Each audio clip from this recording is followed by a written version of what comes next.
Remember the word unto thy servants. A promise thou hast caused me to hope. This is my comfort in my affliction.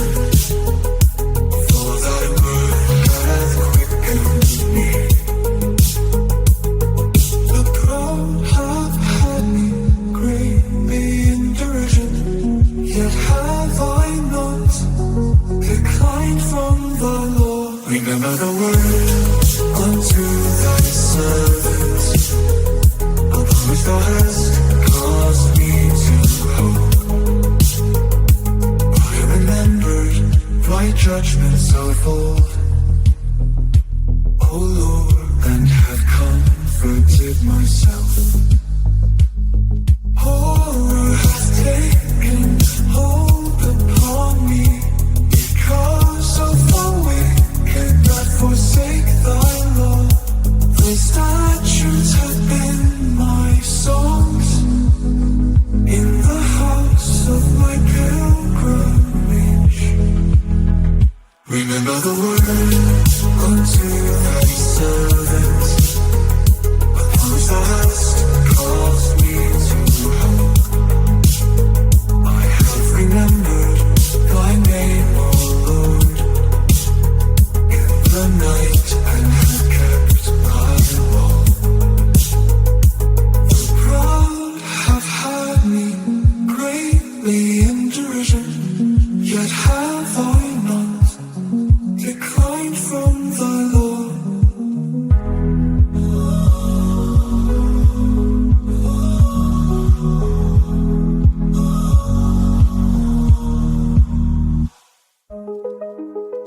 I have remembered thy name, O Lord, in the night, and have kept thy law.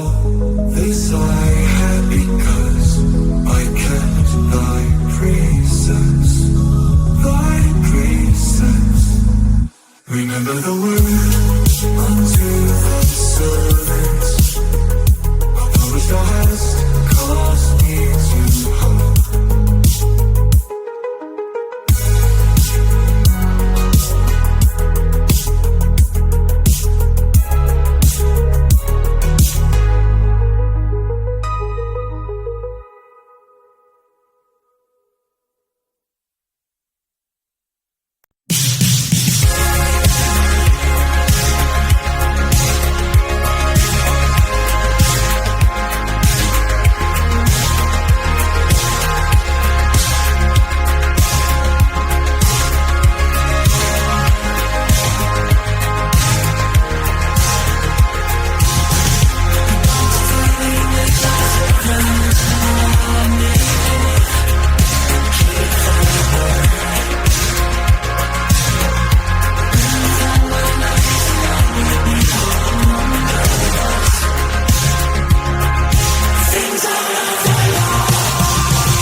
Happy New Year, and thanks for joining us on The Baptist Bias. We've got a special episode that we're going to be doing today, and we're going to be bringing on a special guest, Pastor Steven Anderson, today. But, of course, it's been like a whole year since we've done the show, Ben. How have you been since the whole entire year of 2024? Well, I'm still here in the flesh, so I'm happy about that. No, I mean, all kidding aside, God has really been great to me and my family. I feel blessed, and I'm excited to be here on this day one edition of The Baptist Bias. Now, we're going to actually be having a couple different episodes January. We're not going to do a full season right now. We may do that later in the year, but we just wanted to do a couple episodes, and we wanted to get people excited for 2025. And somebody that's really, really excited for 2025 is Pastor Steven Anderson. He's preached whole sermons about how he's going to really have a great year this year. And so we're excited to bring you on the show, and let's talk about 2025. But welcome to the show, Pastor Anderson. How's it going? It's going great. Thanks for having me on. How's your year started so far? Wonderful. Now, you preached a sermon recently about 2025. What were your thoughts? Yeah, so I just preached on Sunday a sermon called "This Will Be Our Greatest Year," and I just firmly believe that our destiny is in our own hands because of the fact that obviously God wants to bless us. God wants us to succeed. He wants us to prosper. He wants people to get saved just as much as we want people to get saved, even more than we want people to get saved. And so my philosophy has always been that if we'll get on God's program and do what he tells us to do, we can have revival at any time. We can have exciting works for God happening anytime. And, I just decided that I want to have a great year this year. And so I'm going to have a great year this year. And Faithful Word Baptist Church is going to have a great year. Obviously, there have been a lot of negative things over the last several months. And, there are really two ways that you can respond to that, right? You can just get discouraged and get down, get backslidden, use it as an excuse to just, move backward in your Christian life, or you can just push forward. And that's what I'm doing. I'm doubling down on my Bible reading, doubling down on soul winning, and I've got a lot of goals for myself this year personally, goals for our church. Our church right now has a great spirit. Everybody's super pumped, super excited. We've got just a great door open unto us and effectual. And so I'm ready to just rock this thing. Yeah, one thing that I've always kind of thought about, especially in the context of soul winning, is just when you knock on someone's door and they open their door, they don't care at all about you and your personal problems. It doesn't matter if you're having a great day, the worst day, whatever.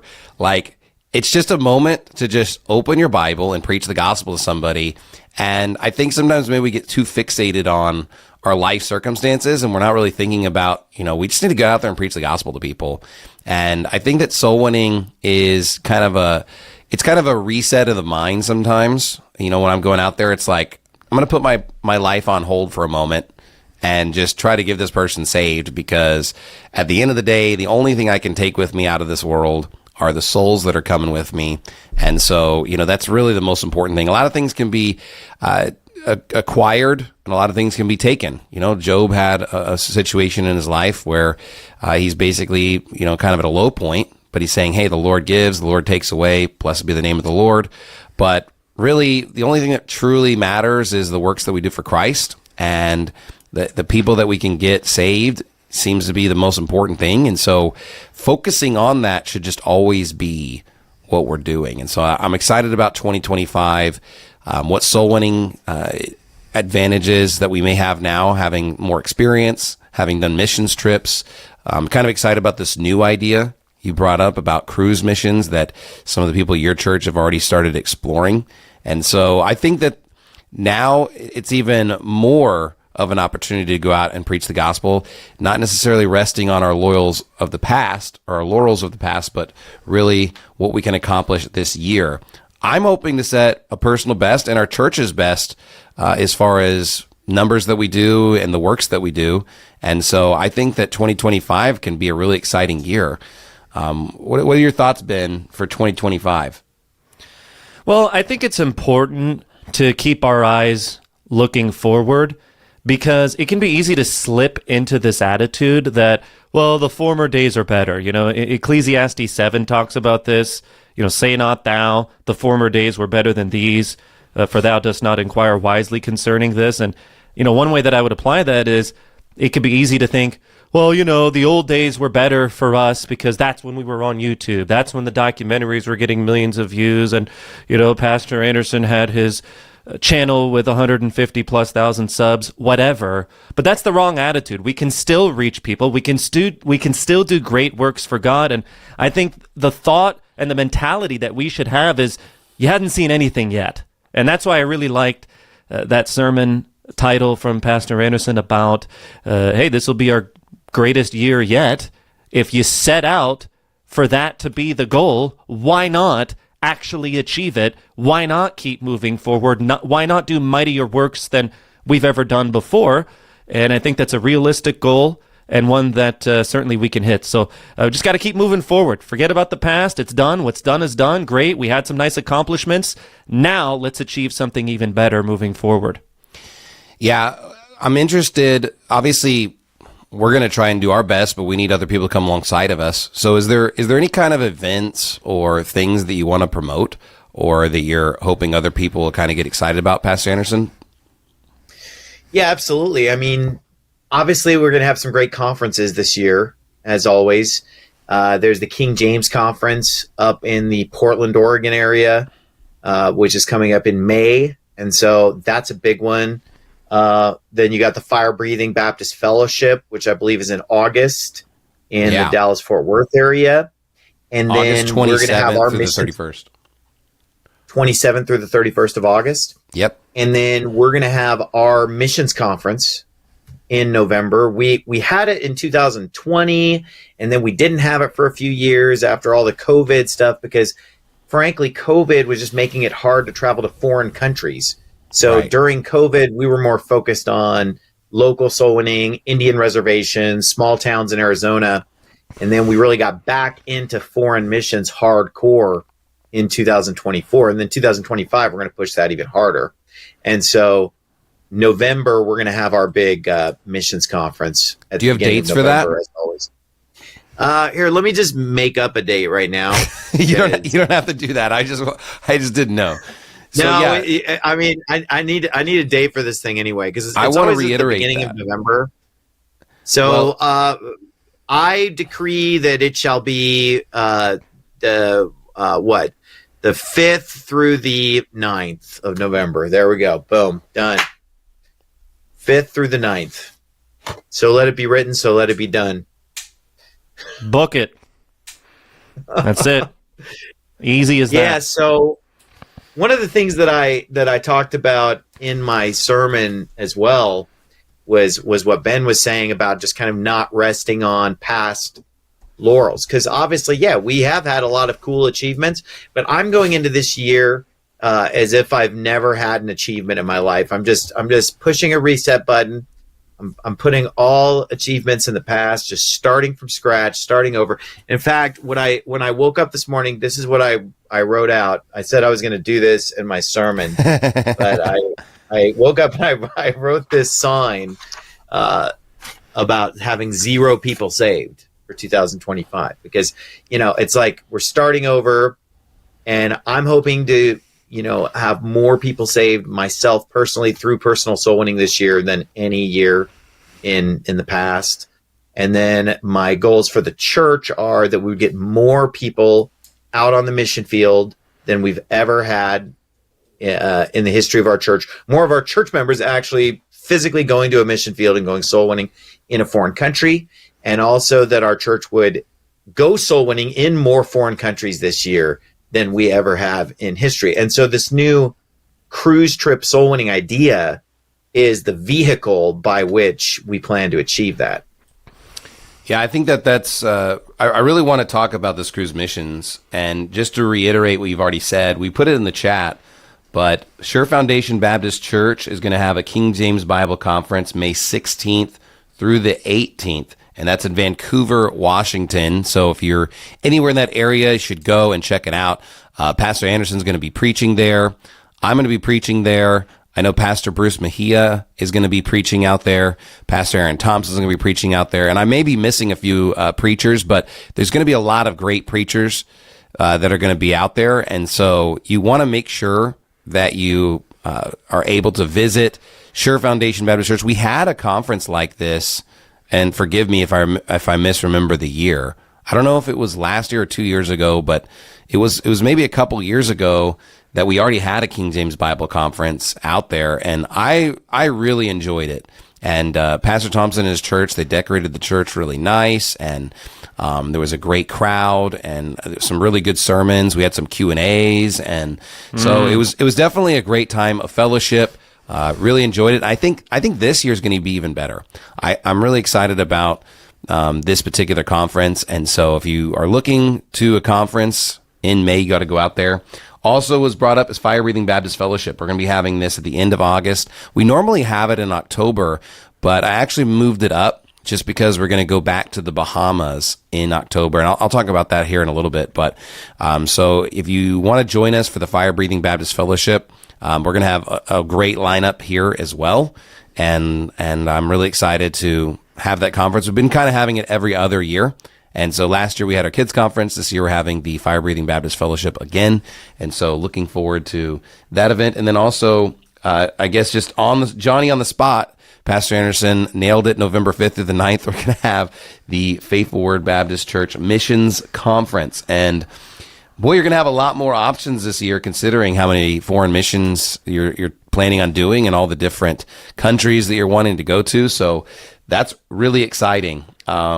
I want to talk about this cruise mission stuff. Now, you've already done this. You've already gone on a cruise missions trip, but you are planning to do a ton more. I'm very unfamiliar with this concept, so I'm just kind of curious, like, do you mind just kind of elaborating, like, what have you already done and kind of experienced as far as these cruise missions, and why do you like it so much? So, Evan Rowe at our church is the one who came up with the idea. He'd been kind of taught it for months and showing us ideas about it and everything.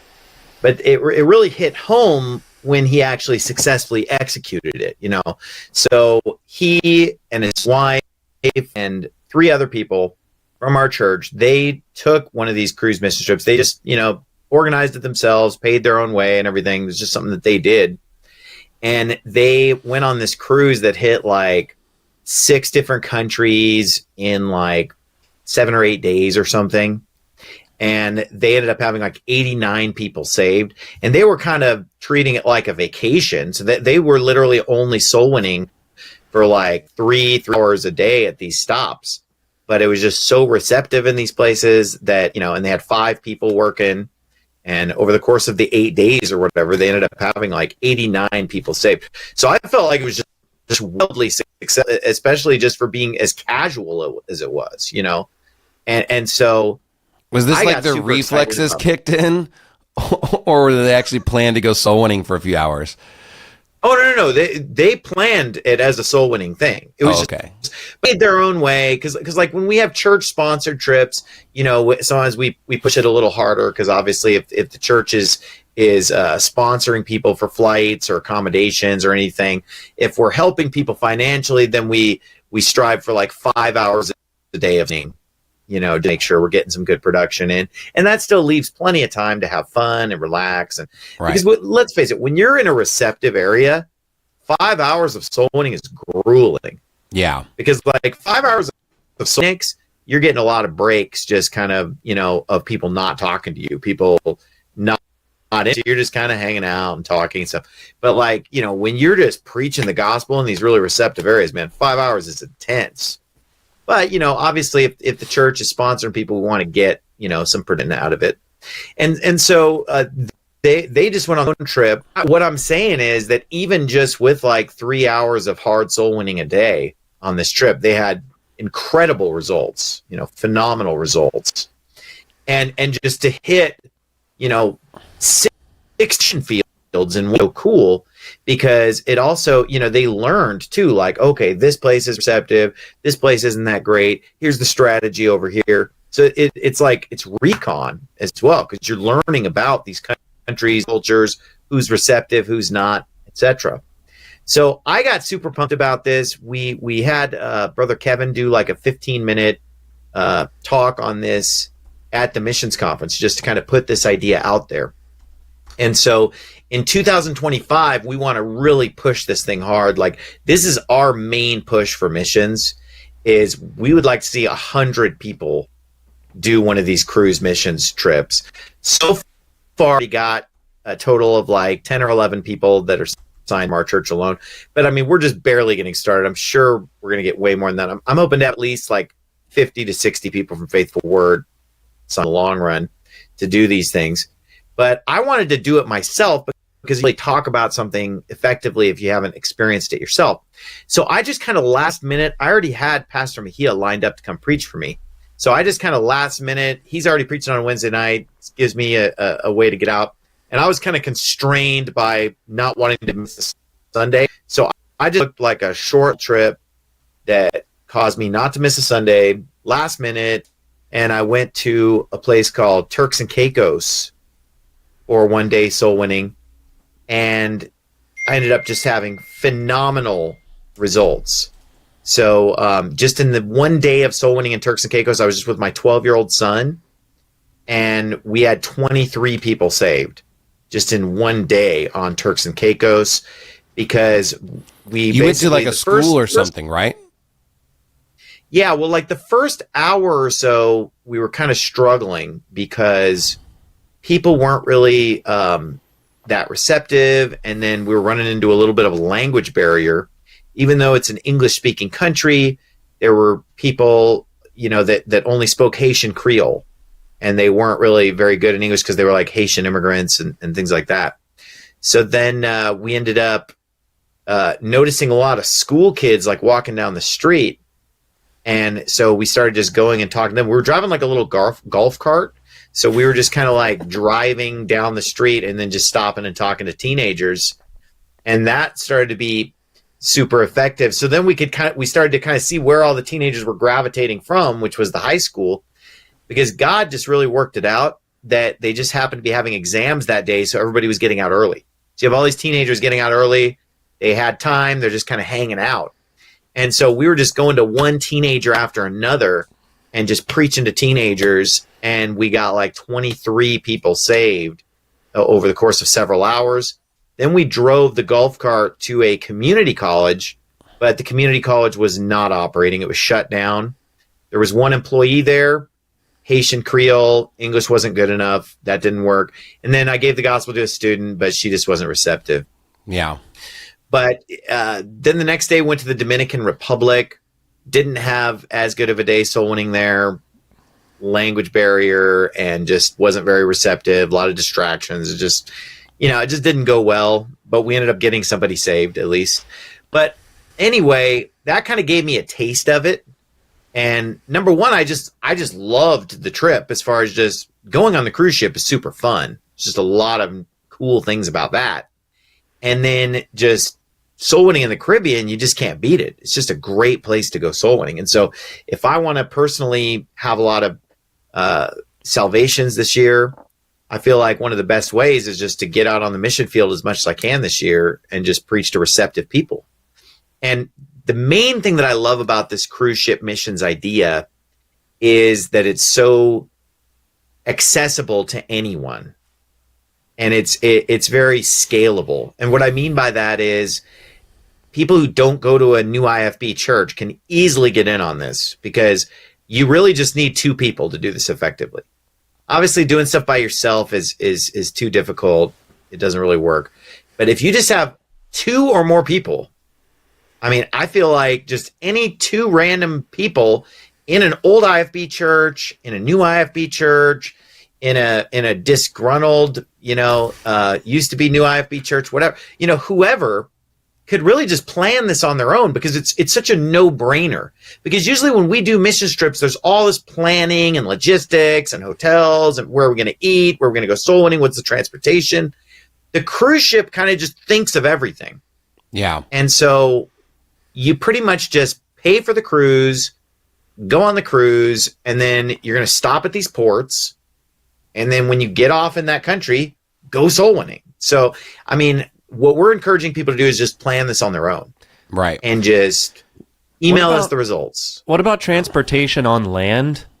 What did you use to get around? I know you mentioned a Okay, golf cart, but Yeah, so here's how that works. Basically, what I did, and I would encourage anybody who's booking a cruise, let me give you just some kind of tips on booking the cruise, okay? There's a website called cruiseplum.com, and that helps you like filter all the different cruises in the world by a bunch of different metrics. So Cruise Plum is pretty helpful. And then what I do when I'm looking at Cruise Plum and it's showing like where the cruise ship stops, then I go to Google Maps and I'll just type in the name of the port, you know? So like, for example, in Turks and Caicos, we went to a place called Grand Turk. So I just type in like Grand Turk Cruise Port, or, you know, and then we went also to Amber Cove. So I'm just like Amber Cove Cruise Terminal or whatever. So then what happens is you can look at a satellite image. Okay. And the best ones are the ones literally just walk off the cruise ship and you're just in a city. So then transportation's totally unnecessary. So like, for example, we're going to be going to the Bahamas on several of these. And one that we're pushing with our church, and if anybody's listening and wants a cruise to get in on, there's one on a ship called Norwegian Jade. So Norwegian's the cruise line. The ship's called Jade. It's March 23rd through 28th, I believe. It's on our church website. But yeah, it's like March 23rd, Norwegian Jade, leaving out of Miami, I want to say, somewhere in Florida. It's on the church website. But Brother Segura is going to be on it. At least like 7 other people from our church are going to be on it. Hopefully it'd be cool to just have, 20, 30, 40 soul winners on this trip. It's going to make 4 stops in the Bahamas. So like one of those stops is Nassau. It's like, well, if you look at Google Maps on the satellite view, you can see that you can just get right off the ship and you're just in Nassau, and then it stops in a few other places like Freeport. It stops in, I don't remember the names off the top of my head, Bimini or whatever. And you walk off the ship and you're in town. Now, the places that I went, it wasn't like that. When you got off the ship, you're in just like this ultra tourist thing, which is not going to be conducive to soul winning. So if you're willing to hike a few miles, you could walk like 2 miles or something, but it would take you, 40 minutes or something. But you could do that. Or sometimes you can get a taxi cab. You can, rent a golf cart or whatever. Obviously, the cheapest option is to walk. And the best cruise ports are the ones where you're already in town and you can just go straight into the soul winning. And there are a lot like that. Yeah, I've been to Nassau, and you can see the huge ships just right there in the middle of the city. And those cruise ships are giant. So I honestly, I've never been on one, but I just remember seeing them and just thinking like, that looks like a skyscraper building on water. And what's kind of cool is that, this is a point that you kind of made. I want to emphasize it for a second. You don't even have to like Pastor Anderson to participate in this event. You could be totally just like not liking us. You could hate the Baptist bias and you could still go and get a bunch of people saved. We don't have the monopoly on missions. And so that's great. Also, it's great that even if you don't hate us, but you just don't have the ability to necessarily be in our region or go to one of our churches, but you just want to go on a missions trip, logistically, I mean, this is solving so many problems you don't even have to think about. You don't have to think about where you're going. You don't have to think about food. You don't have to think about, a lot of the safety aspects, because typically when you're landing in these cities, it's going to be during the day. So you can kind of just get off and get back on. You're not having to be there at night, especially if you go with a partner. Now, obviously, there's going to always be safety concerns no matter what you do when traveling, but at least it's a lot more safe of an environment than having to plan your own trip and going to places that you're unfamiliar with and try to stay overnight somewhere. And so, the beauty of these cruise missions trips is really just how much of the planning, how much of the event cycle seems to be taken care of for you. Now, I've never done it, but I know, Ben, you've been on these cruises. What is it like from just kind of an experience? Like they're kind of taking care of everything, or? Yeah, I wish I had a testimony that I could say I went on a cruise and did soul winning. Unfortunately, I did nothing productive on the cruises that I've been on. But no, I understand the concept from a vacation standpoint, which is that there's basically unlimited food and there's entertainment. There's a lot of things you could do on the ship. The ship itself has so many things. It is a lot of fun. I personally love it. And I get that there's some people, maybe they don't like ships or whatever. Maybe they get seasick. If it's not your thing, it's not your thing. But for me and for my family, we really had a great time on the cruise vacations that we've gone on. And I have to emphasize that the food is fantastic, especially the main dining hall, which is free with your ticket that you paid for. It's included. You don't have to pay anything extra, and it's all you can eat. I mean, if they give you an entree, at least on Royal Caribbean, if you get an entree and you say, I'm not full yet, you get another one, get a third one if you want. Mix and match, do whatever. They're there to serve you. You're treated like royalty on these things. So it's really a lot of fun, and I couldn't even imagine going there with other new IFB brethren or just Christians, the fellowship and the fun that we would all have. So I really enjoy that. Well, in all fairness, since you love McDonald's so much, I don't know if your food, palate is as refined. Seems like everything might be an upgrade. That's a perspective you could have, and I appreciate that. I'm just giving you a hard time. Well, hey, McDonald's, I deserve it. I get it. One thing I want to say is that, again, I've never done the soul winning, but here's the thing I can say is don't have a laissez-faire attitude about getting back to the ship when you get off and think like, I'll just go back a little late. It won't matter because the ship will leave, all right, and you'll get stuck. So, yeah, I mean, this is going to be a rigid schedule. They're running the ship for thousands and thousands of people, so you gotta be on their time. But absolutely, but they give you like 8 to 10 hours at each stop. It's anywhere from like 8, 9, 10 hours. Yeah. So there's tons of time for soul winning. Yeah, you do have to take it really seriously, like the what do they call it? Like anchors up or whatever time or whatever the deadline whatever it is. Like you got to get there at that time for sure. But it's pretty easy to make it there because you could.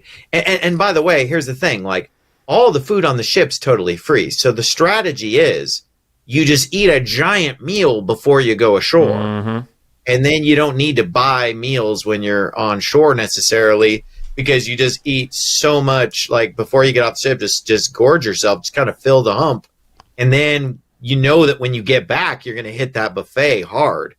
And so you can go a little hungry, throughout the day. That way you don't have to pay for any food on shore. Or if you're in one of the ones where the soul winning's right by the ship, there's nothing to stop you from just getting back on the ship for 45 minutes, having a meal, and then just going right back out soul winning again. Because you can get on and off the ship super easily. Like it's not this big production to get off and on the ship. It's just, you got your little ID card, just boom. Getting on and off is like so smooth. Everything about these cruises is so streamlined. Like it's more efficient than anything I've ever seen. Like, because it's more efficient than like going to the airport and flying. It's more efficient than checking into a hotel. Like just everything they do is like a well-oiled machine. Because if you think about it, they're like a mixture of transportation and lodging and a restaurant and entertainment. It's like they do all of it better than those industries individually do. Like I was super impressed by just how smooth everything went. The company that I went with was Carnival, which everybody that I've talked to or everything I've read online basically said that Carnival is like the bottom level. That it's like the it is the worst. McDonald's. It's the Walmart. And I'm just like, but if you would have told me that Carnival is the top company, I would have believed it because I was so impressed by it. And I'm thinking like, man, if this is the worst company, what the heck? Like, I can't even imagine what the good one's like. But also, I did they have? To kind of I want to ask, do they have specific dining times on Carnival? Because here's what it is like. You sign up for a certain dinner time, Okay. And that's where you sit down in this like 5-star restaurant and have people just like waiting on you hand and foot. And it's totally free. But it's like you have a certain appointment each night for that dinner. But here's the thing, like we were new at this. I didn't really know how things worked. When I first got on the cruise ship, like I just didn't know where anything was. I didn't know how to do anything because I've just never been on anything like this. So like I didn't really understand how the dinner worked for the first couple days, because I was just focused on other things. And so I ended up like not even going because I just didn't know. So because there's just always the buffet, the burger place, there's all this other 24/7. stuff. Yes, you could eat whenever you want 24/7, all this great food. It's really just the special dinner that's at a set time. And here's the thing. The special dinner is like way better than the buffet. I mean, the buffet is good, but the special dinner is just like incredible. Yes. And so once I went to the dinner once, I'm like, well, I'm never missing this again because this is too good. It was like, and I picked like the latest time for dinner, so it didn't conflict with any going ashore to go soul winning or anything like that. Did you get paired up with randoms for dinner, or were you by yourself? No, it was just my son and me every time. Yeah. Yeah, and I think Royal Caribbean's similar as far as what a research I've done. I've seen someone say that the Norwegian Jade, actually, there's no such thing. You just literally eat whenever, like you just show up and they just seat you whenever you want. So it's kind of like a little bit more flexibility. I think that they all have a lot of differences as far as like activities and some nuances, but generally they're pretty similar. So some ships will have water slides. I think pretty much all of them will have like an arcade on board. It's great for families. This is a great option if you want to go soul winning with the family, but you don't want necessarily to just only fly to a country. You have an entire city on the ocean that the family can enjoy in between soul winning stops, buffet 24/7. And additionally, if you're up for it, you could get paired up with a random group of people for dinner, and maybe that's an opportunity for soul winning if you want. Obviously, if it goes wrong, I know it could be awkward, but I'm just pointing that out. The employees tend to be from the Philippines, and people from the Philippines are very receptive. So there could be some soul winning opportunity on the ship, plenty of soul winning off the ship. It is a lot of fun. And that's what I want to emphasize. It really is a lot of fun in my opinion. Well, and again, not all cruises though are necessarily going to stop in places that are going to have good soul winning opportunities, and that's something you kind of mentioned earlier. Because some of these places are going to be stops like a artificial private island or kind of a touristy style area. But I was kind of blown away by how many cruises exist. Like there's like 10,000 plus cruises happening all the time as far as what you could pick from. And so, really you just kind of have to try and do a little bit of research. Like you said, I've gone to that site. I don't know if you can pull it up on my screen or not, but that site you mentioned, that Cruise Plum, and it's not necessarily real fancy looking, but it has a ton of options. Like it's really sophisticated, and it gives you a ton of filtering options, and it has all these different cruises that you can really look through. And if you click on the little eye, it'll give you an idea of like all the different details. It'll even tell you specifically where it's going to stop. And then that's kind of where what you brought up is beneficial, is you could look at that particular port or something and see, hey, is this one going to be a pretty good stop? I've looked at the St. Thomas, the St. Martin, those look like pretty good stops. Nassau is going to be a good stop. St. John's looks like a good stop. If you're Spanish speaking, there's a lot of opportunities there too. So as far as if you're going out of Galveston or some other areas, if you want to do more English speaking, it's probably going to be more like the Bahamas or some of this eastern part of the Caribbean, where it's like St. Thomas, St. John's. The stop at Atlantis could be problematic, right? Because isn't that just a bunch of old, rich, white tourists? And I'm not sure exactly where you're stopping, because here's the thing. If you stop on the north side of Treasure Island, it would be, admittedly, probably about a 20 to 25 minute walk until you kind of get to the locals. You want to talk to the locals. But I've seen a lot of the cruise ships also on the south side, where if you're porting off on the south side, I mean, it may only be like a 10, 15 minute walk.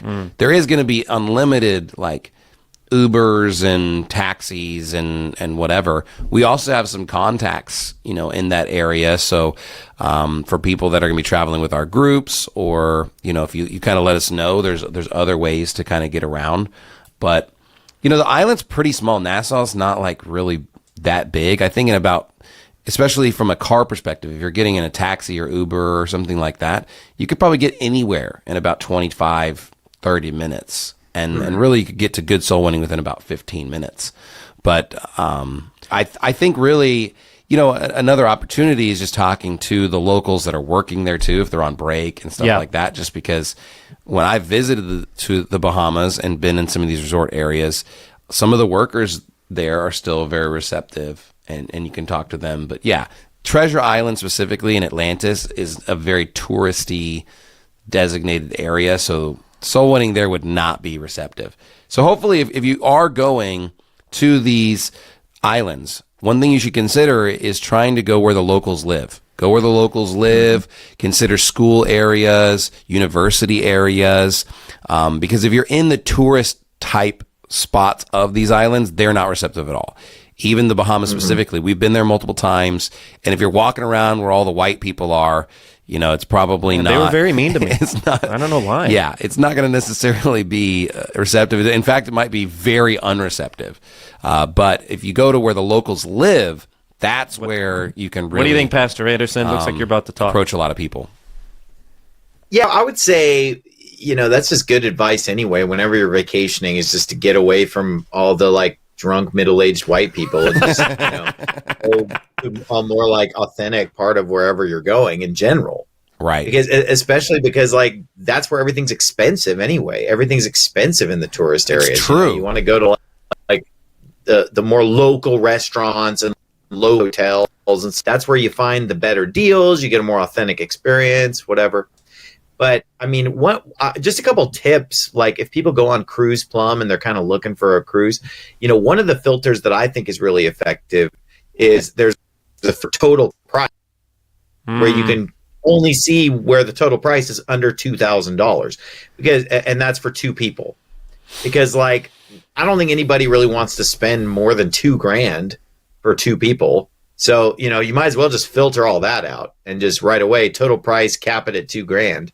And then I would say the average price for a good cruise that's going to have a bunch of good stops, we tend to be able to find a lot of them for about $500 or $600 a person. So, and if you think about it, let's say you pay $600 a person, and then maybe $400 a person to fly to Florida, then you could do this for $1,000 out the door. And that's really out the door because everything is literally included on these cruises. It's not like everything's behind a paywall. Everything you need is really included. You can easily go on the cruise without ever buying any food or drink or anything because it's everything you want is included. And so, $400 for a flight to Florida, $600 for a cruise ticket, or maybe $500 for a flight, $500 for a cruise. $1,000 is way cheaper than any other mission trip, in my opinion, because by the time you factor in hotels and stuff.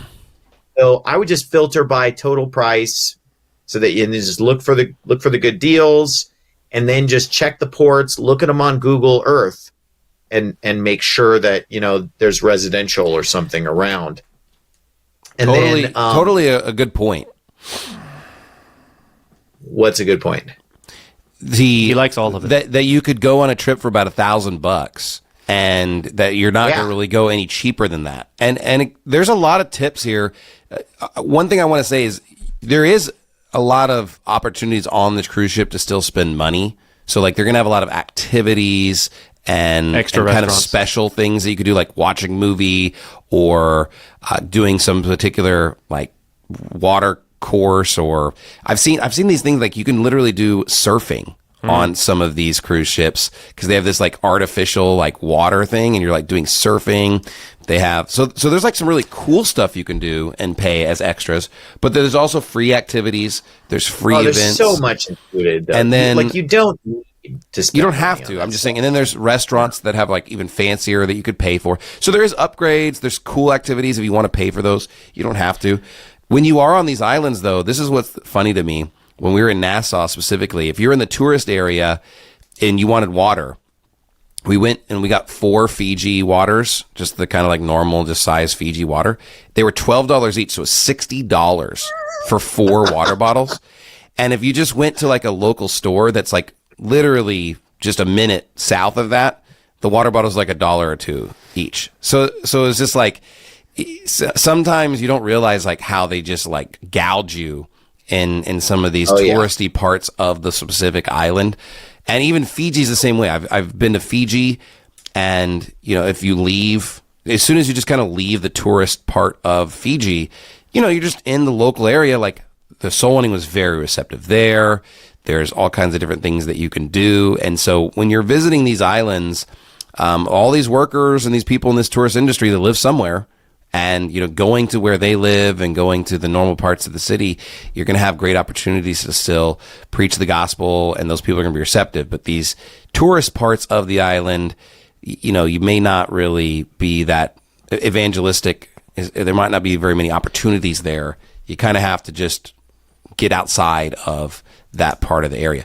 But especially if you're in a city that's already filled with tourism, it's still going to be generally pretty safe, and people are going to still kind of like be friendly towards you and want to talk to you. And that's even sometimes an advantage, because if they see, you know, you're in the Bahamas, you're in one of these places, you're white, you're going to stick out like a sore thumb when you're not in a tourist area. And yet they're going to realize you're a tourist, and they're going to want to talk to you or be nice. And you know, you just take advantage. It's that white privilege that you have when you're out there. Take advantage of it, and you know, say, hey, I'm a missionary from America. We're here preaching the gospel. You know, for people that don't have a church, if you don't even have material, reach out to Faith Word Baptist Church, reach out to us, and we'll send you those movie tickets for the Preserved Bible. We'll send you cards or whatever. If you just want to have something to be able to hand out on your mission trip, just say, hey, I'm going to the Bahamas, or I'm going wherever, I'm going on this trip. I would like to have some material to be able to hand out. Send us your address, and we'll just mail you material, and you can use that as an icebreaker. Because when you don't have an icebreaker, it can be awkward. So, you know, or if you have a local church, you can obviously take some of their information if they have it. But if you just like having the movie tickets or something like that, reach out, and that makes it a lot easier. That's what we're going to do, is we're going to take a bunch of the Preserved Bible movie tickets with us when we go on our missions trips. So I don't know what kind of material you use when you're out in a foreign country. Yeah, so I typically just, you know, will do like the YouTube card or whatever. You got to cover your face so we can't see it. There we go. Yeah. So yeah, we just do like a little YouTube card or something, and I just walk up and say like, oh, hey, just want to give you this card from our church. Are you a Christian? Or I'll just say, hey, are you a Christian? Here's some Christian videos I'd like to show you, or whatever. You know, so you just give them the card, and that's the icebreaker. And then from there, it's just, hey, do you go to church? Do you know for sure if you died you'd go to heaven? It's just like normal soul winning at that point. So yeah, I just lead with the card. And then another thing that we did is when we were talking to teenagers is we would also give them stickers from our church too. So nice. I don't know if I have one of the stickers here, but like we would, these were popular among like kids and teenagers and stuff too. So we'd be like, hey, can I, let me give you a sticker from my church and stuff. And then we'd give them the gospel. We also have these in their sticker QR codes that we just put in our Bible. And then, it's a great opportunity because you can just say like, hey, if you want to watch this thing, you can just scan this real quick. And so, if you want those, you could always ask our church and we could send you some stickers that you just put in your Bible as a QR code. And then you can just have people scan that when you're out soul winning. And it's kind of a great opportunity because you're right. People like stickers and people like QR codes and they like these little things. And so handing them out are really pretty popular in these areas. And it kind of just helps as a nice icebreaker, getting people interested. So yeah. And here's the thing. Anybody who how much does it really cost to even get business cards made? Don't you get like 1,000 business cards for like $10 or something online or something? I mean, they're kind of cheap, right? I mean, so honestly, people could even just make their own business cards if they wanted to, just with a QR code to whatever they want. And they could design their own little cards to hand out with whatever information they want to give out. But it's easy because they're not bulky. Like a little stack of these business cards. I mean, if you think about it, like it's taking up so little room in your luggage. Right. You know, you could have hundreds of these and take up like no space in your luggage. And it's just super easy. You just have a pocket full of those, you know, and just go soul winning. So, you know, another thing that I would say as far as a tip for like looking for cruises is, you know, most of the ones that are going to hit the Caribbean leave from Florida, maybe other East Coast ports, but the lion's share of it's all coming out of Florida. So, I mean, man, people who live in Florida, this is super easy for them. They don't even have to fly anywhere. If you live in Orlando or Miami, man, you could go on these cruises so easily. And by the way, sometimes, you know, last minute deals pop up because I actually booked a cruise that I'm going to be doing in January, and it was $356 for 2 people for the whole week. So basically, like, we literally paid, and my teenage daughter is going to go with me, and because she's a talker out soul winning, and she's had about 8 people saved so far. So she really wants to go to do like some receptive soul winning because Phoenix isn't really necessarily that receptive all the time. So she really wanted to, you know, go somewhere more receptive. And I booked this cruise for me and her, and it was $356 for both of us after tax.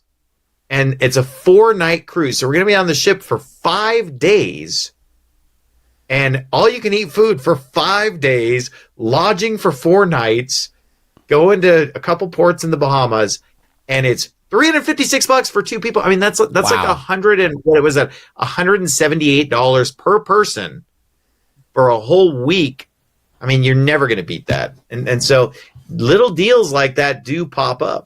But like I said, most people should expect to pay around $500 to $600 in general. And then you can somebody was also asking about tips though. You have to pay that too, right? Yeah, so here's the thing, you don't have to. You could just be a Jew and just like not tip anyone. Like that is an option. Personally, I like to give the tips and everything. I feel like it's a good way to help the poor because obviously these are poor working people, and so might as well be generous with them. So when I went on the Carnival cruise, you just like prepaid the tips for the whole week if you wanted to, and then you just don't have to tip anyone. And that's what we did. We prepaid the tips. It was like $180 or something. So you like convert into a Jew because then you don't have to tip. I'm just kidding. But basically, here's the thing: when I say $500 to $600, I'm including the prepaying of the tips. Oh, okay. Typically, for example, on the Norwegian Jade trip that Brother Segura is going to be running March 23rd. Like just buying the cruise itself is like $525 a person after tax. So it's like $1,050 for 2 people after tax. But if you prepay the gratuities, then it's $1,250 after tax, which comes out to $625 per person. So the $625 per person, you've already paid all your tips for the whole week. So you are really just $625 out the door. Okay. The $356 admittedly did not include tips.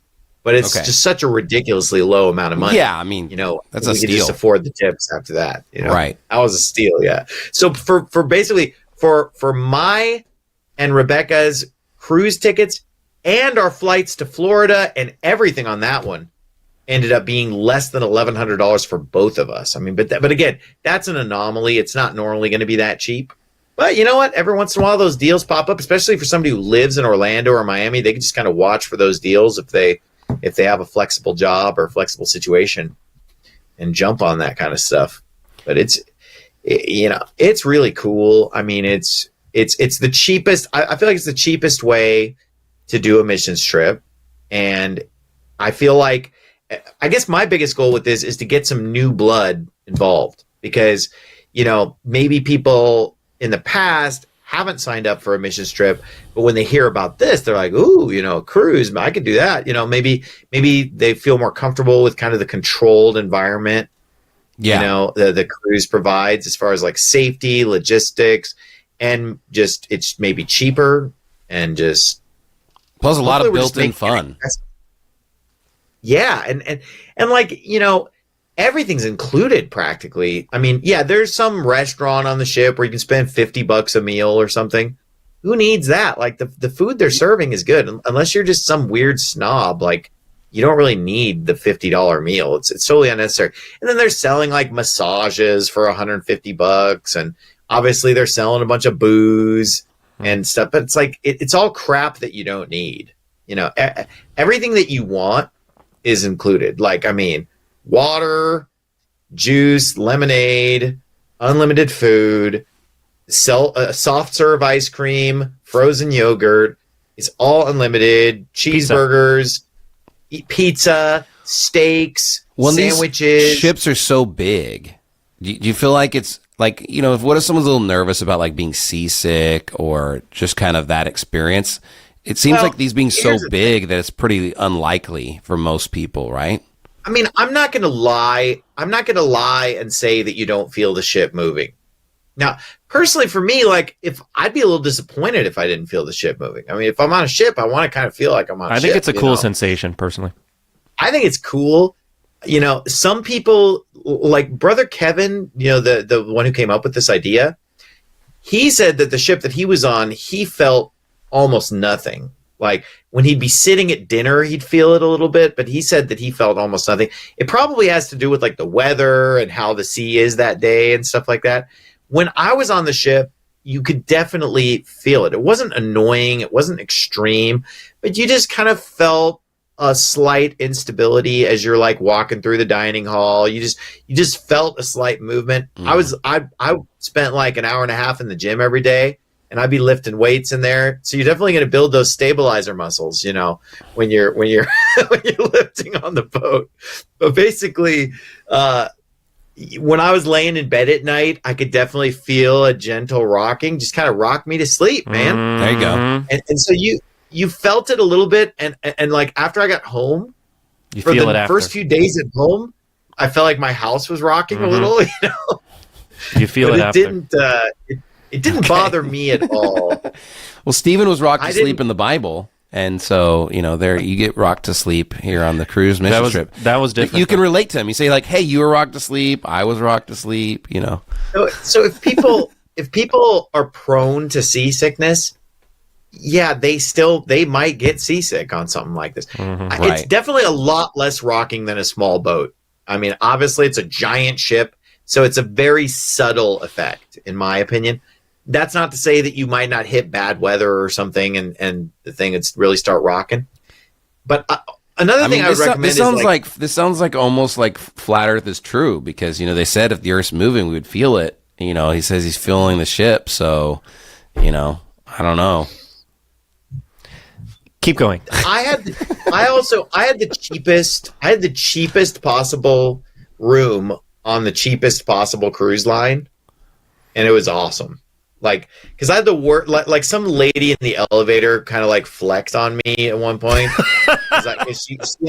She saw me push the button for floor 1, which is like the low floor. She saw me push the button for floor 1, and she's just like, "Whoa!" She's like, "Whoa, the first floor! Oh man, you probably really feel the rocket. Good luck with that. What are you part of the crew or something?" It's just like, but I'm like, okay, so I'm on the worst floor because there's like 11. It's like 11 stories of lodgings. This is where you get Crazy, the $350 cruises. No, I'm just kidding. Yeah. So there were like 9, 10, 11 stories to this thing. But even on floor 1, which is the bottom level, you're still like way above the water line. Because it's like you said, the thing's like a skyscraper. Yeah. So like even being on the first floor, you're still like above the water. We weren't in like a submarine, you know, we were like above the water. And then like apparently people claim that I guess you feel the most rocking there. I didn't notice any difference because when I was on the very top of the ship versus in my room, it felt identical to me. But I'm just thinking to myself, if this is the worst room, this is awesome. Because I expected it to be like a really tiny, cramped room, like really minimal, just like a couple beds. And, you know, I just expected it to be super minimal, but it wasn't. It was just like a nice hotel room. Like we had 2 beds. We had a little bathroom. There were like closets to hang your clothes. There's like dressers and stuff. I mean, it wasn't huge, but it was like bigger than my room at home. So it was like it wasn't. Well, when you live in cramped. prison, no, I'm just kidding. Yeah, that's right. Some people might. Dungeon. You guys brought up the sickness, which is a potential drawback for some if they have a propensity to feel seasick or whatever. Another thing some people might bring up, and you brought this up in your video, Pastor Anderson, they might say, well, cruising is wicked because there's a casino on the ship, they serve alcohol. But a good solution to that is don't go to the casino and don't order alcohol, and then you won't commit that sin. There's casinos in this city right here, right? DFW. I'm not, and there's casinos. There's not real. There's not a casino here, but There's casinos in but there is Texas. alcohol at every restaurant virtually. I'm not so going to leave Texas because there's a casino. There's a casino on the Earth. I'm not going to take a space shuttle and leave the Earth because there's a casino on the Earth. So you just avoid the activities that Christians should have no part in. But there's actually activities that everybody can enjoy that are family friendly and that you can have a good time with. There was even a comedy show on the cruise that I went to that was 100% family friendly. All the jokes were totally clean, and you could tell them in church, and there's no problem. And Well, which that was church? fun. No, I'm just kidding. Our church, so I guess Yeah. it doesn't count for everybody else. But, there's a lot of fun. They were yeah. clean enough for Steadfast. Okay. Right. Some people, though, they might have this view like, well, there's a casino, I don't want to go. And in my mind, just don't go to the casino and you're fine. What do you guys think about that? Yeah, I think that if anybody had a mentality of like, well, the atmosphere on the cruise ship is too sinful, they're probably just not going to be able to do any mission trips anyway, because going to these Caribbean towns is going to be a worse atmosphere than the ship. I mean, obviously this world's a sinful place. If you go to the Caribbean, if you're just walking through these towns in Trinidad or the Bahamas or Guyana or whatever, I mean, obviously you're going to see the same exact stuff that you're going to see on the cruise. So, I mean, really just going soul winning exposes you to this world. And so I did not find it to be a sinful atmosphere whatsoever. It was a very family atmosphere. There were lots of kids on the ship, and it was not a raunchy or seedy or sordid atmosphere whatsoever. And not only that, I forgot to mention this in my video, because some people's concern, because we talked about like the alcohol and the casino and stuff, like, you don't even have to set foot in the casino. You don't go there. You don't touch the alcohol. You stay away from any of the like little nightclub bar portions of the ship, and they segregate that stuff because they don't want kids going there anyway. So Right. Those things are like, you'd have to make a point to go to those places. Okay. But one thing that I didn't bring up that some people could be concerned about is like, well, hey, is the ship just filled with bikini babes or something? You know what I mean? Because obviously there's like swimming pools on the ship and stuff like that. And it absolutely was not, because the first point I want to make is that about 80% of the people on the ship are obese. Okay, let's just say it for what it is. Okay, All you can eat buffet is not a bunch of thin people. It's a floating all you can eat buffet. So like for fat people, this is their dream vacation. Okay, and so therefore, like literally, 75 to 80% of the people are obese. Yeah. Okay, That's and just a not miracle. only that. Yeah, well, I mean, but it's even more than the general population of America. Okay. So it's a lot of older people. It's a lot of obesity. And here's the thing about the pools. They're pretty much empty the whole time because I was kind of shocked because we're on a ship with thousands of people.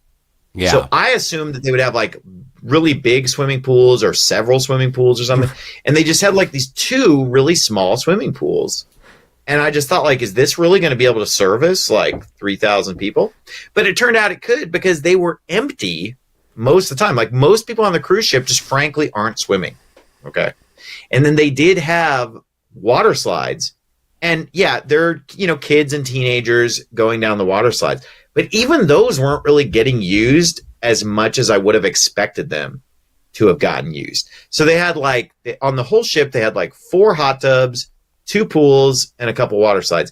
And I was shocked by how little these things were used. I mean, it wasn't really a big part of, I guess, what people are doing on the cruise ship. And just even if you're walking around the pool area and walking around the deck area, like most people were fully dressed. And so, yeah, obviously some people are going to be in a bathing suit or whatever, but it wasn't like you're just surrounded by, bikini babes or something. That was not an issue. So to summarize, they're all fat anyway, so it's no big deal. I mean, it sounds like it's safer than standing outside our church. Go ahead. That's not really what I meant. What I meant was just that, like, people that are obese aren't typically wearing super revealing clothing unless you're on like a university campus or something, and then for some reason 350-pound women are like, in short shorts and stuff. But I'm just saying, like, normally when people are super overweight, they're not getting naked. They're wearing some clothes. And the point is that, like, yeah, you're going to see stuff like that. You're going to, if you walk down the street anywhere, you're going to see women that are dressed inappropriately, just at a shopping mall or, walking down the street. I didn't feel like this was like an inordinate amount of just flesh on display whatsoever. I mean, there was a lot of flesh on that ship. Don't get me wrong. If we were measuring it by the pound, but I'm just saying, as far as like the temptation level was pretty low. It wasn't like you're just vexing your soul, just looking at a bunch of, temptation everywhere, and that's just a sinful stuff. And as far as the entertainment, they had like, comedy shows that were labeled like 18 plus, or, they obviously had stuff that was going to be inappropriate. Like they had like theatrical plays and stuff. And one of them seemed like it was going to be, I don't know if it was like Halloween themed or something. It seemed like it was going to be something satanic or something. What? I think I saw as advertised they have Wicked as one of the musicals. And I don't think that's what it was. It was something else that I'd never heard of, but it seemed like kind of gothic and dark and whatever. But like I didn't even go to any of the performances of any kind, as far as like I didn't do any of the theater, but some of them seemed like they were family friendly, like wholesome type things. I didn't go to any of them, but I did attend like some of these musical performances that they had, where they had like string quartets and stuff. They had like some really classy music that was just super cool. So, and it was kind of like there were certain venues in the ship that would feature certain kinds of things. Like there was this one venue that seemed like it was always having like a classy musical performance where they have like string quartets stuff, and it's all these like people, just kind of like civilized people, like sitting around listening to it and stuff. Whereas like obviously you have these other more like party oriented parts of the ship or whatever. So it's just like anything else. I mean, you can easily go on this thing and walk with God, read your Bible, pray, have a wholesome time. And I did not feel like anything was leading me into sin whatsoever. I felt, just as close to God or closer to God. I wasn't, because this could be a concern that some people could have, like, oh, I don't want to get in this really sinful atmosphere. I don't think it's a sinful atmosphere. If you're super duper sensitive to stuff like that, you're probably not even cut out for any missions trip, just because there's going to be worldly stuff when you go to these Caribbean places. So I want to pull it up on the screen. If you go to faithfulwordbaptist.org and you go to their website, on the events tab, they've got one of their missions trips lined up. I saw some people in the chat saying they wanted to see the dates again because they really like the idea of going when other people are going. And so here's one that you can put on the calendar if you're interested. March 23rd to the 28th. Brother Chris Segura from Faithful Word is going to be help leading this. Also, and it's Norwegian Jade, just to make sure people get on the right cruise. It's the 23rd through the 28th. It's Norwegian Jade is the cruise. If you get on that ship on that day, it's 4 stops in the Bahamas. And Brother Segura is a great guy for those who don't know him. Super cool guy to hang out with. And there will be a lot of other cool people from our church on that trip. And so the fellowship's going to be awesome. I also want to highlight there is one that our church is going to be doing with our evangelist, Tanner Furr, and it's actually Royal Caribbean. So it's a 7-day. They're going to be going to Nassau, St. Thomas, St. John's. It's 7 days. Right now, it's still it's $926 per person for this one. It's a little bit more expensive. I've seen Royal Caribbean's a pretty great cruise line. So if you're interested, and if you are interested in either of those, just email our church, say, hey, I want to go on this. Can you give me whatever more information you may or may not need? And then also, there's probably going to be a few other ones in the future, but those are just ones that are kind of right here on the surface. I've seen for November, there's some other ones that looked pretty good and stuff too, but I'm kind of wait. We'll probably give an update after this particular trip and make a video about it and kind of talk about our experiences on these islands and just some recommendations that we had. I'm going to be going on one and kind of get my idea of what it's like as well. And so also, I do want to announce a few other events, though. We mentioned a couple of the conferences. This upcoming January 11th, I'm going to be in Houston, Texas, and we're having a soul winning marathon at Springcrest Baptist Church with Pastor Enrique Reyes. And so he's been a friend of mine for a long time. And if you live anywhere in Texas or Louisiana or the surrounding area and you'd like to go soul winning with us, we're going to be meeting at Springcrest Baptist Church January 11th, 9 a.m. We're going to be going out for a couple hours, have lunch there, and then go out again for another couple hours. We're even going to have a fellowship event. And so I'm really encouraging people to come out here and visit Springcrest Baptist Church. They have a really nice church building, and it can accommodate a couple hundred people, and I'm going to be preaching there the following day. So if you'd like to just come out for the weekend, we would love to have you visit. This would be a great time to visit Pastor Reyes, his church, and do some extra soul winning and just kind of visit their church that's there. Also, we're doing a missions trip to Mexico again this year, February 6th through the 8th. We're going to be going to Reynosa. This is right on the border of McAllen. So we usually stay in McAllen side and then just go right into Reynosa. And very receptive. There's about 1 million people that live in the metro area of Reynosa, and there's some great places to eat. And honestly, the soul winning, as soon as you cross the border for some reason, it's just so much more receptive in Mexico. Now, you do have to speak Spanish, though, just because, virtually no one there is going to speak English and not English well enough to really communicate. So, but if you can speak Spanish, these are great trips to go on. March 12th, we're having our evangelist in the Philippines. He's going to come back to the United States, and he's going to be preaching for us. So he's going to be visiting for a couple weeks, I guess furlough, as they refer this. And he did a great work in the Philippines. He gave me a newsletter. I'm going to be reading it for our church this evening, but I want to see if I can pull up that number again. I think he had over 3,000 salvations for 2024, and he wasn't there for the entire year. He was only there for part of 2024. And okay, so he had 3,420 salvations, 16 baptisms. And he trained a couple other soul winners out there. That's just from part of the year. So if you've supported Evangelist Urbanic or given money to him, thank you so much. And you can continue to support him by donating to Steadfast Baptist Church. We pay 100% of his salary and are kind of supporting his missions work that's going on in the Philippines. He's helping Pastor Matthew Stuckey with his church, which is Verity Baptist Church. It's the same name as Ascending Church that's in California with Pastor Jimenez, but he has the same name, but he has his own independent church in the Philippines, and they run multiple satellites as well. But Evangelist Urbanics helped their church some. Yeah, so also doing a lot of soul winning. I was a little confused about that because Pastor Stuckey got ordained and is independent, right? Yes, but he just has the same name. I saw that it was called Verity, and I was like, huh? But so what it is, they just kept the name. Yes. But it's a separate church. Yep. So he's his own church. So it's Warsaw, Poland is under Pastor Stuckey or Pastor Jimenez? Yeah, it's actually a church plant from Pastor Stuckey. So the individual that was sent out was going to his church in Manila in the Philippines, and then he ended up sending him out into Europe, into Poland, and so it's a church plant of Pastor Stuckey's.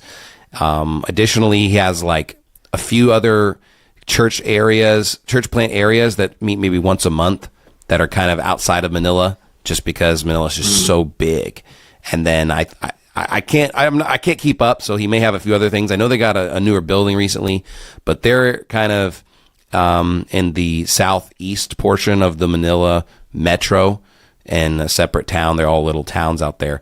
And Evangelist Urbanic is kind of in the Tanay area where they're looking to maybe start another church plant idea out there. And then he's just been traveling to Verity and helping them with some of the preaching and just doing some soul winning there. But then he's been doing a lot of soul winning in his area and trying to train people. We've had some events out there.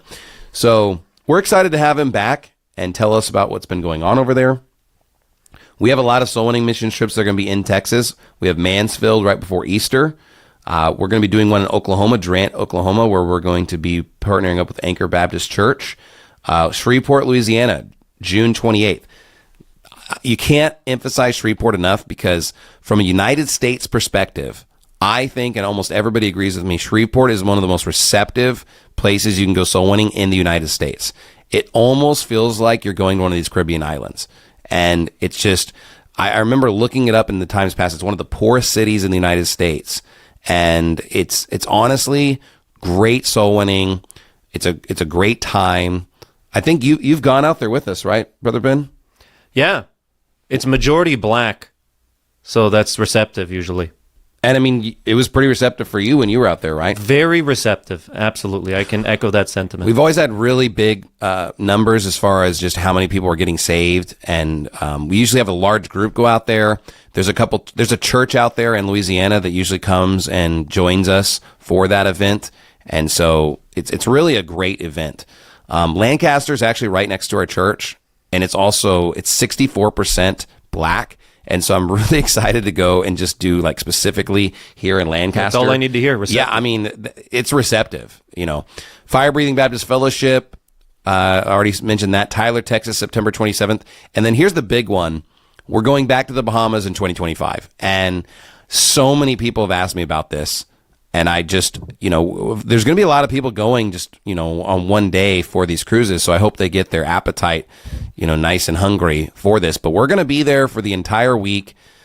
We have a contact there. Hopefully, God willing, we're going to be able to get into lots of schools again. We're going to be emphasizing going to the college areas. And, the Bahamas is about 250,000 population as far as Nassau specifically. So Nassau is the main island that we're going to be on, and it has about 250,000 locals, plus I think it's about 400,000 people that are typically on the island at a time due to all the tourism. But there's tons of people still that we can reach with the gospel. It's one of the most receptive areas I've ever been soul winning. The English there is great. The people there are really nice, and of course, obviously you still have to do the work. But as far as going out soul winning, it's been one of the best experiences I've ever had. I've been there multiple times. We did a whole trip a couple years ago, 2 years ago, and I think we had about 60 soul winners. So it was one of the largest mission trips I think I've ever heard of as far as from the new IFB perspective. We had about 60 people out there, and we had close to like 700 or 800 salvations were one-on-one. Plus we had a lot of people in the schools that we believe also got saved through confirmation of like them writing down the answers. But we didn't count that part of that. Just the one-on-one that we confirmed was about 700-800 people. And I think that when we go back, we may even get close to 1,000 this time.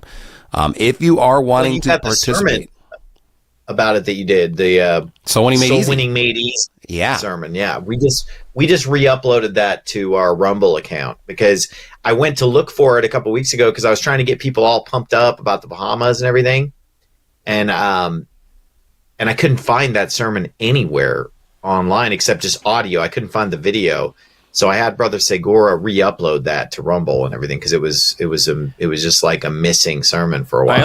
I also put up a 2,000 recap. people listened to it. What's that? I also put up a recap video. I think it's maybe 10 minutes long with highlights and music and things like that. If people, It's on your are into Baptist, Ben the Baptist channel. It's on Ben the Baptist YouTube channel. If you want to see a recap video of the last Bahamas trip that we did, which was a blast, lots of fun. And you got a lot of video B-roll of like the schools and all the kids and everything like that. Yeah, there's school footage.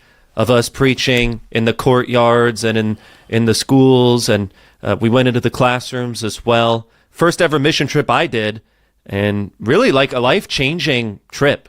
I had so much fun. And I mean, the beach there, I'm not saying there isn't better beaches, but it's one of the best beaches I've ever seen. Incredible. It's really, we had one day where we did some sea-doos, and it was a lot of fun, some jet skis. And so, I mean, if you want to go, basically the way I'm going to be structuring this is our church is going to provide some of the lodging. And if you are an adult talker, adult soul winner, then basically the first like 40 people, and this is just at a minimum, but at least the first 40 people that email us their flight itinerary, we will secure lodging for them. So we've already secured lodging. And so if you want to travel there with your family, we don't want to discourage you. It's just the church lodging is going to be limited to just those adult soul winners, because we want to maximize the amount of soul winning that we're going to have for this particular trip, since we're using some of the church money. So if you want to still go, we would love for you to come and join us. But as far as just some of the church lodging, we're going to limit that to basically the first 40 or 50 people that send us their itineraries, adult soul winners that want to go on this particular trip.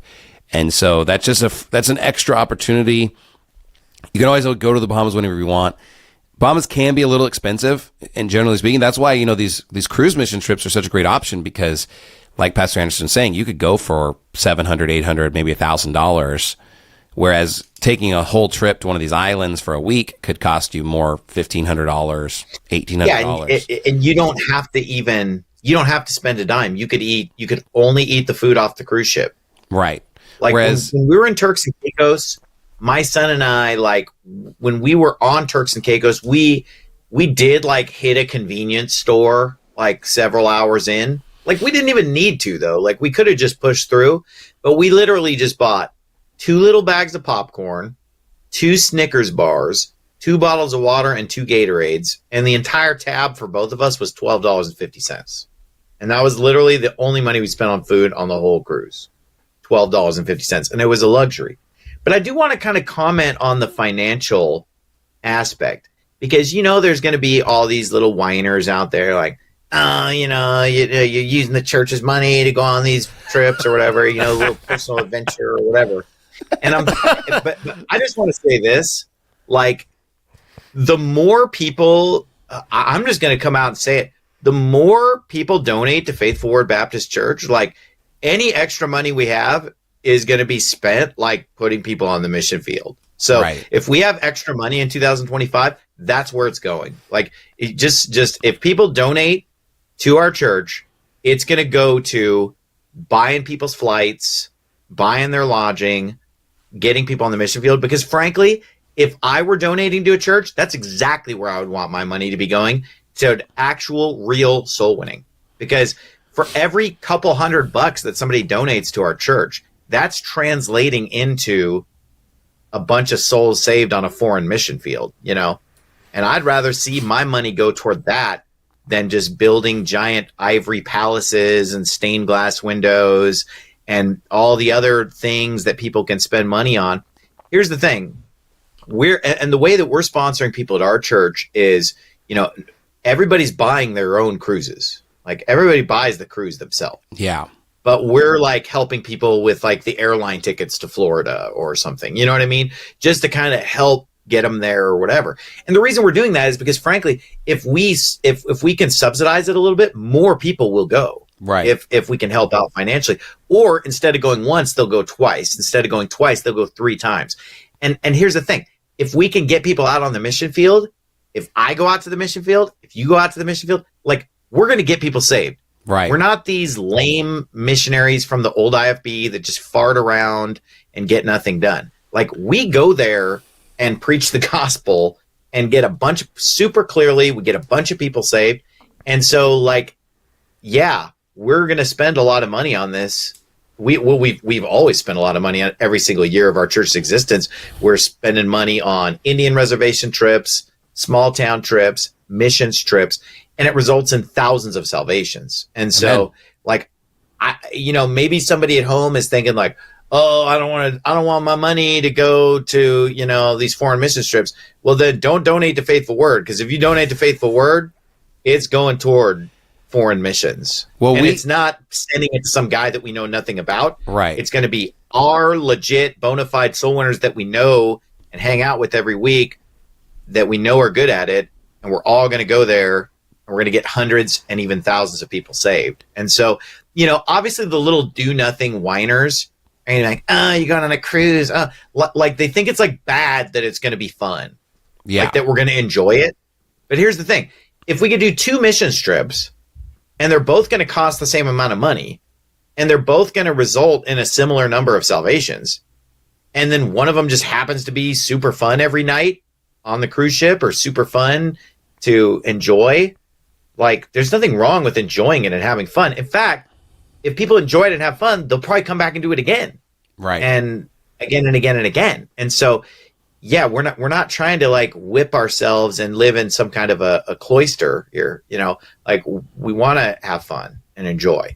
And if we can do serious work and enjoy at the same time, it's a win-win. Obviously there'd be a problem if we were just taking these cruises or something, or just going to these mission fields and just laying on the beach or something, or like not doing a real amount of work. But it's like, we're going to be pushing ourselves on these trips. We're going to be winning a lot of people to Christ. And so like, it's a great bang for the buck. And so the fact that the cruise ship is cheaper, is a bonus. And the fact that it's also super fun is a bonus, because, hey, guess what? If you serve God, God will allow you to have a lot of fun. Like God blesses us. Our cup runneth over. He prepares a table before us in the presence of our enemies. And there's nothing wrong with having a good time. Well, I was thinking about starting a new program. If people donate to Steadfast, we're thinking about sending a guy, Jose Martinez, to Israel for 7 years to learn the language. And we're hoping that after about 7 or 8 years, that Martinez will be able to reach some of the locals there. And so you should really consider, and if you donate, we'll send you an Israel flag in the mail that you can have. Now, I mean, it's kind of silly to criticize how our church does mission trips when you kind of figure out like how other people are spending their money, and how a lot of these missionaries, I mean, it's just kind of sad when I've seen the newsletters. I get emailed the newsletters. I don't go to the old IFB. The old IFB emails me the newsletters all the time. I think it's because I'm in the DFW area.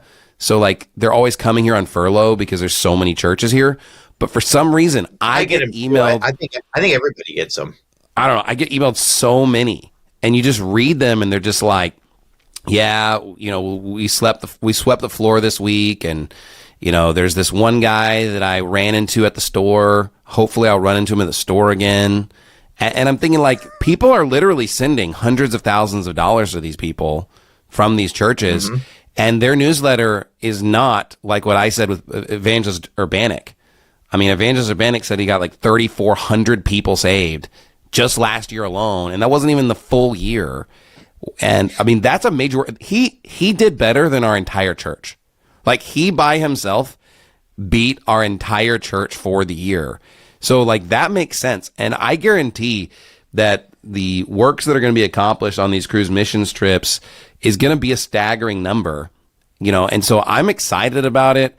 And I don't think that, when you stand before the judgment seat of Christ and you're going to get rewarded, Christ is like, you enjoyed this salvation a little too much. So, no reward for you. Like it doesn't really, you don't have to be like sad and upset when you give someone the gospel. Like you can still have a little bit of enjoyment. You can have the joy of the Lord when you go out and preach the gospel. And so I am not against having fun while also going on these missions trips, because, admittedly, sometimes traveling, being away, you could either get a little sick or you could be homesick, or there could be some negative things. And we want to try to balance that out with some of the fun and joy and have a good time. So you're encouraged to do this for your life. We want you to be a lifetime evangelist, not a lifestyle evangelist. a lifetime evangelist where you're always going out and preaching the gospel and you want to go on missions trips for the rest of your life and be like the Apostle Paul. The Apostle Paul goes on multiple missions trips, multiple areas. His experience was different than the cruise. I get it. He's probably looking down from heaven like, they get to go on cruises? But, you know. Yeah, you bring up a great point about how there's some negatives about going on these trips. Because, like, I know for me personally, a lot of missions trips I went on, I was kind of more doing it out of a sense of duty than enjoyment. Because, like, honestly, I kind of just couldn't wait to get home. And they were kind of, some of them were a little bit of a drag. I'm not going to lie. Like, I mean, obviously there are fun times and you're getting a lot of people safe, but some of them were a little bit brutal or just a little bit difficult. And we're staying in some really like rough conditions and stuff and just kind of, enduring some hardships on these things. So if there's a way to do it, to make it a little more enjoyable, then, I'm going to go more because frankly, I had kind of gotten burned out on some of these mission trips just because it's like, I kind of want to be at home in my own bed and stuff, and just doing soul winning in Arizona. But yeah, I mean, making it nicer is just going to help all of us be able to do it no more. two trips are the same. I mean, I went to a Jamaica missions trip a long time ago. This was when I was at Faithful Word, maybe in 2018 or something like that. And it was definitely a lot more of an enduring missions trip than some of the other ones. But we got a ton of people saved, and I really liked it. But for some people, you could kind of tell, like, maybe they might not want to come back or do another missions trip because that experience wasn't as enjoyable. And it's not so much that you can't always predict these things. Sometimes it's going to be better than other times. Some islands are going to be better than other islands and stuff. But, like, I'm just being honest with you. The Bahamas missions trip was not only receptive, it was fun. And I believe that with these cruise missions trips, for some people that even want to make it even a little bit more fun or a little bit more just comfortable, it's probably going to be your best bet. It's probably going to be the easiest type of missions that you can do. And yet you still have a great opportunity. And what's cool is, especially the Caribbean areas, these are very receptive areas. So, you're going to have a great opportunity to get people saved. And if you live, not everybody's blessed to live in Texas. We live in Texas where the soul winning is very receptive. But I know I've visited other parts of the country, places like Washington or places in the north and some other areas or Canada, it's just maybe not as receptive, or Australia or some of these other areas where maybe it's just not as receptive. But you go to Fiji, there's cruise trips out there in that part of the world too. Fiji's very receptive. You go to the Caribbean, very receptive. So take opportunity here. Say, hey, I just want to save up $1,000, go on a missions trip, and you might end up getting more people saved in 1 week than you would the whole year in your area, just because of the receptivity factor. So, I think this is a great opportunity. I'm really looking forward to 2025. We're going to go really hard on mission trips, and we're the same way. If Steadfast was blessed with more money, we'd like to spend it on more missions or more events and more trips and send more people out there. So we are already blessed. We have tons of money coming in, and we're going to try and use that to its fullest. But I'm very excited and just for 2025. Another comment on the financial aspect is, like, if you take the original cruise ship that Brother Kevin and co went on, they paid for it all themselves. It was just something that they organized. It wasn't even through our church. It was just 5 people, and that's why I'm saying people could do this in any church. They happened to go to Faithful Word, but they could have really been anybody, anywhere. And they put this thing together. They spent out the door for the whole trip for all 5 of them $5,000. That's about what they spent for everything. Okay, and they had 89 saved, which that comes out to roughly like $55 a salvation. And I'm just thinking about, coming up in the old IFB and being a young adult and donating to missions, when I was younger. And I would have loved to, drop $550 in the plate and think like, okay, this is, translating to like making 10 salvations possible in a foreign country. You know Right. what I mean? I mean, imagine that. Like every $55 I'm throwing in the plate is like another salvation. To me, that would have been incredible because I was supporting, a lot of guys that are like that, Israel guy that you were talking about, and obviously there were good missionaries we were supporting as well, but there were probably a lot of that money was kind of going down the drain if you think about it. Right. Compared I wasn't even thinking about it that way, but if I think about like the money we spend on Evangelist Urbanic and his salvations, it's like $13 a salvation or something like that. Yeah. So like that guy is just like killing it, as far as like a monetary ratio. But I'm actually planning on doing that this year. Is like we're going to really think about like we have all these soul winning missions trips, all these foreign things. I'm going to like calculate like kind of roughly like what was the cost per salvation just to get a kind of idea of like what's the most economical stuff and really consider that because I think that that's kind of an interesting thing. And, why not? Why not try to put your money in the best places possible, the best investments possible? Because to me, the soul's a soul's a soul. And of course, the cheapest of all is just going soul winning where you live. That costs like $0. Exactly. You just go do it. But Amen. obviously want to do stuff all over the world as well. And it's not as receptive. Like I went soul winning today earlier and spent like an hour and, got no one saved. But so this is where I'm still at right now. All right. But I'm going to. You're like a lot of people. I did. Well, because I went like half mile from my house or something. I went like just right down the street from my house. And but I did get to give the gospel all the way through to a guy. And he said, at the end of it, he said, I'm 50 years old.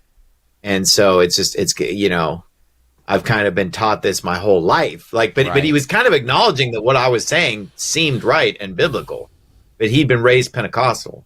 Sure. And so he had a Pentecostal view of losing your salvation and that, but then once he saw what I was showing him, you could tell, like, I thought the guy was going to get saved because he was so impacted by it. He was just seeing it. It was like clicking with him. He's like, oh, wow. Yeah.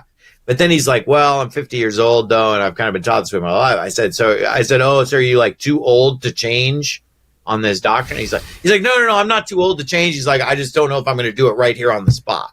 Sure. He said, I just need to like think about it because I've been taught this for so long.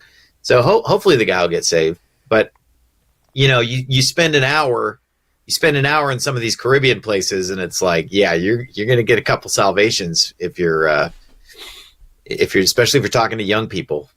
It's like your sermon, and we re-uploaded your sermon. It got like another 2,700 views between the two places. We uploaded it on Rumble. There we go. Nice. The rerun. Well, hopefully we inspired somebody to do some more missions this year. That was the point of the show. We're gonna have a couple other episodes. We're gonna have one next Tuesday night. Special guest is gonna be coming on, and then the following Monday we're gonna have another special guest. And so we're gonna have a couple Baptist Bias episodes for the year. Thanks so much for coming on, Pastor Anderson. Was there anything else you wanted to ask him, Brother Ben, before we kind of sign off here? What do you guys think about the possibility? And we could do this quick because I know we're winding down. But what if we got a couple of pastors on a cruise ship, 2, 3, maybe 4, and you coupled a mission trip with, if it's possible to rent out a conference room, maybe you do like a conference on the seas someday or something like that. What do you think about that? This was a celebrity cruise. I'm just kidding. Yeah, I think that'd be kind of fun. I think it's a really cool idea. It would be a great idea to do like a conference that's like a conference that's moving. That's like it could be really cool. Just and a thought. It combines like soul winning by day, preaching by night, or something. Cruise ship. I don't know if church plant. Yeah, we're just gonna plant a church on the cruise ship, and people just do you think they'll live on the cruise ship? They'll let us have the venue. Leave. Yeah, what were you going to say? You don't think you were going to say something? You don't think the cruise ship would what? Well, I just don't think that there's an opportunity to rent out like a a preaching hall on the ship, like, because they have like their different entertainers in different rooms. I'm not sure if there's an opportunity, but there could be. Maybe there's a way to because I'm sure that there are like corporate events that they probably do on these, so there probably is a way to do it, Ben. I mean, I'm just not maybe sure. they'll just sign us up. We can have the new IFB can be an event, and we're just always preach. Like we just have a preaching event on these cruises. Like maybe we can partner with Carnival or something, and we're just going to be one of the entertainment. Yeah, exactly. New IFB preaching while you're cruising. I wouldn't hold your breath on that happening, but church plant. I mean, no, but I think Ben's idea could seriously work, because I'm sure that just like you go to a hotel, you rent a little conference room. That's what I was thinking. Probably are corporate events where they rent out a room on the ship, and we could probably, theoretically set something like that up. But either way, I mean, even without that, just if you just went on a cruise with like 20 or 30 other new IFB people, if you're just soul winning all day, there's going to be so much preaching at that dinner table anyway. Just, you know what I mean? Realistically. I usually don't have a voice anyways. I preach to my family every day. Like everybody just preaches to each other in this movement. I mean, that's just kind of who we are. So maybe Pastor we can have Shelley and I are going on a cruise.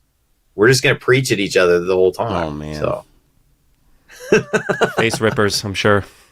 He said when he's wanting a sermon idea, I give him like 50 and he likes like one of them. So I'll just give him like, at least he liked one. Yeah. Be happy about the one that he liked. It is probably not even my idea. It's just like it triggered a different idea that he ended up being able to use. So yeah, but admittedly, you were giving me all your leftover crap that you didn't want to preach, because it was all your like reject. Because we give each other our reject, because we come up with these long lists of preaching ideas, and we preach all the good ones.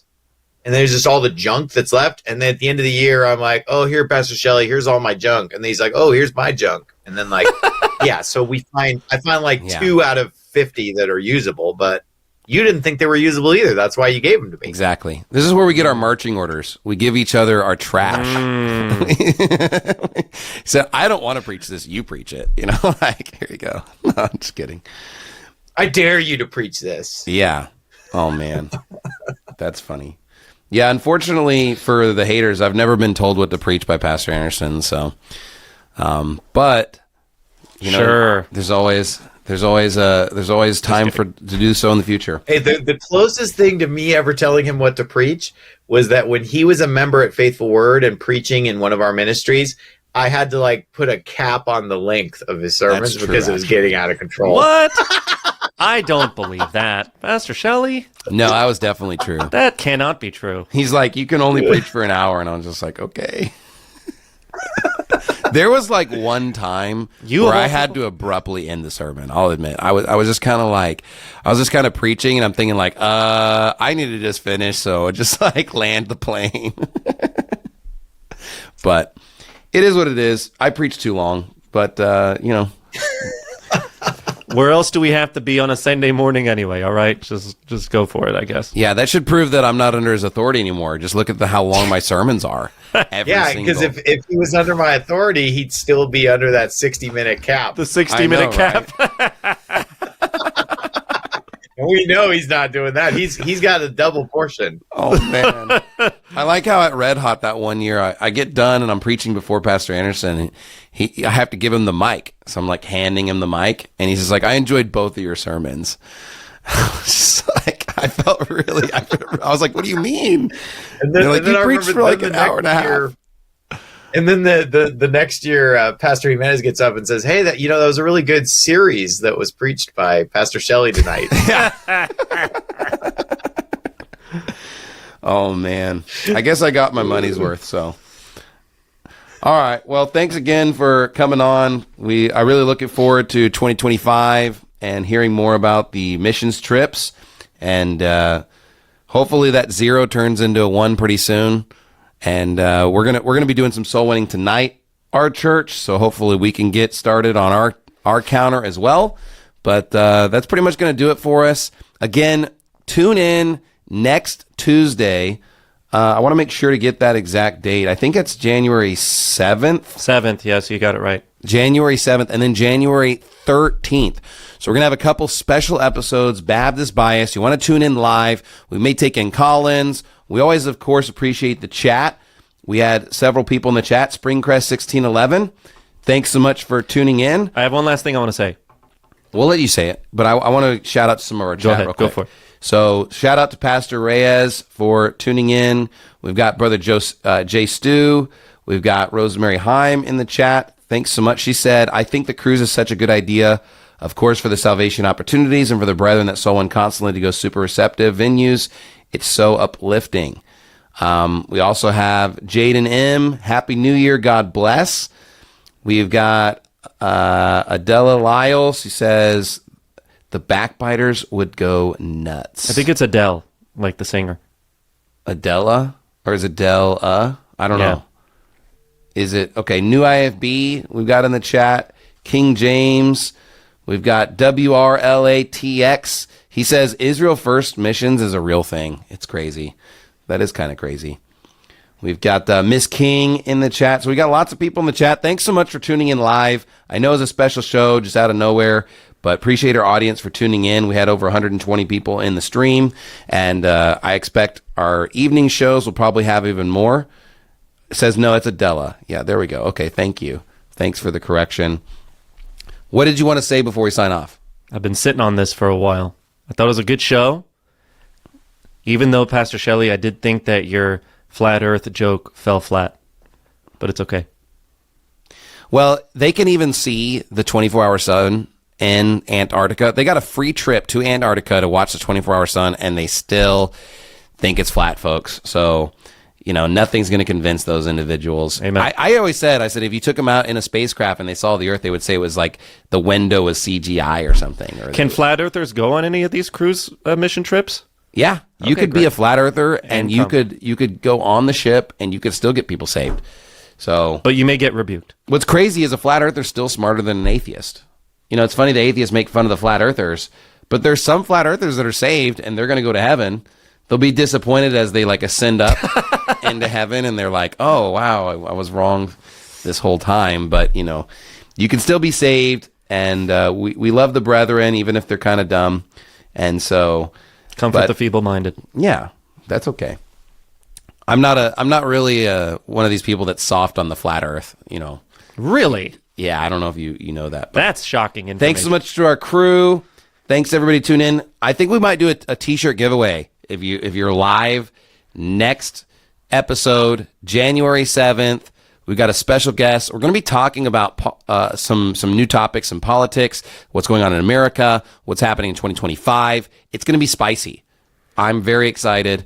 God bless you guys. Thanks so much for coming on the show. Because look, everybody's got a perspective, but you need to get the Baptist bias.